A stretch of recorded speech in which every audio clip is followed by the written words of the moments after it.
estamos aqui dentro de uma floresta de Mata Atlântica, fazendo mais um documentário exclusivo para vocês, trilogistas.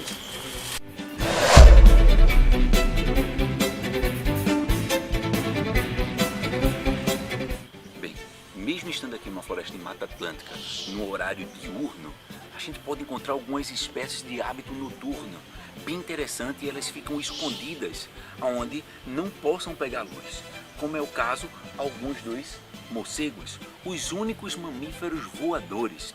Esses animais, eles são frugívoros, eles não são hematófagos.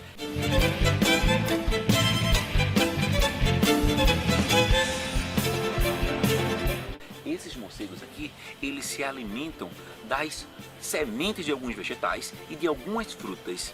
Essas sementes de alguns vegetais, como é o caso do rabo de macaco, é muito comum ele se alimentar, e a semente do rabo de macaco não é digerida no seu trato digestório. Automaticamente, esses animais, quando eles saem voando nas periferias das florestas, eles começam a excretar junto das suas fezes, vão essas sementes, fazendo com que assim tenha a disseminação daquele vegetal. Então é um animal extremamente importante para o equilíbrio do ecossistema, pois eles ajudam no processo de disseminação de sementes.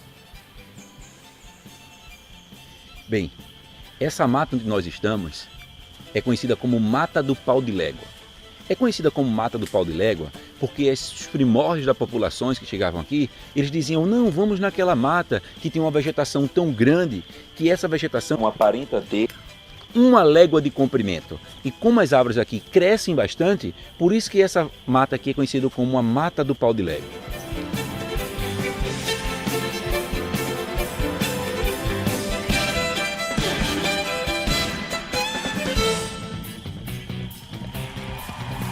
O bioma de Mata Atlântica é um bioma muito biodiverso.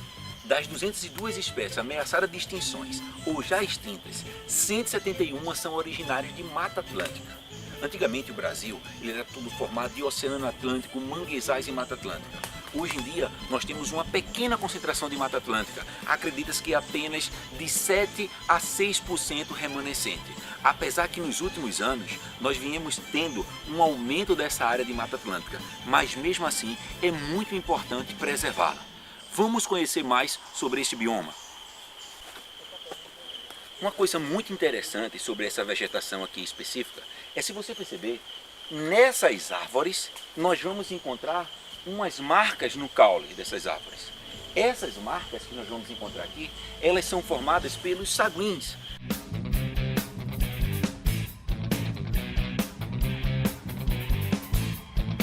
As famílias dos saguins, eles começam a roer cascas para poder ter acesso à seiva. Eles se alimentam da seiva dessa vegetação.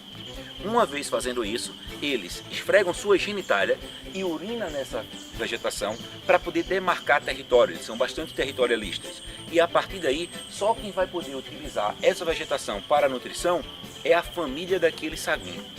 Bem, aqui nós vamos encontrar um exemplo perfeito de relações ecológicas harmônicas.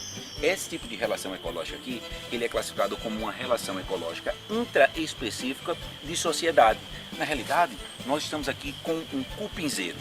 Nós vamos encontrar aqui uma sociedade de cupins, onde cada cupim que está aqui dentro está dividido em castas sociais. Nestas castas sociais, eles vão apresentar funções específicas, como por exemplo, uma função responsável pelo processo de proteção, a outra responsável pelo processo de construção dessa casa. As casas dos cupins, elas são formadas pelo processo de excreção do próprio artrópode. E outra característica são que alguns cupins, eles são responsáveis pelo processo de reprodução. Algumas pessoas ficam se perguntando por que os cupins, eles formam suas casas no caule das árvores, se depois eles vão comer o caule das árvores. Bem, não são todos os cupins que se alimentam de madeira viva. Na realidade, todos os cupins se alimentam de madeira morta.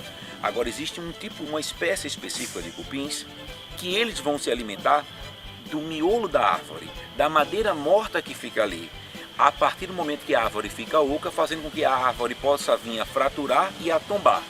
Esses cupins aqui, eles vão ser responsáveis pela digestão da serrapilheira, também conhecida como horizonte zero, que alguns de vocês também podem conhecer como horizonte O. Na realidade é um local de um solo onde vai ter um grande processo nutricional. Na realidade, essa nutrição é apenas na camada superficial, onde nós vamos encontrar gravetos, folhas e aí não só fungos e bactérias, como alguns outros animais, como é o caso de alguns anelídeos e alguns artrópodes, atuam também no processo de decomposição, fazendo a reciclagem dessa matéria. Você sabia que no meio ambiente existe um ser vivo que parasita um animal, um artrópode, transformando ele em um zumbi? É isso mesmo. Se vocês perceberem, aqui olha, eu tenho uma formiga zumbi. A formiga zumbi, ela é conhecida por conta de uma relação desarmônica de parasitismo com um fungo. Se você perceber, essa parte aqui em cima, na cabeça do artrópode, não são as antenas desse inseto, e sim são os corpos frutificantes dos fungos.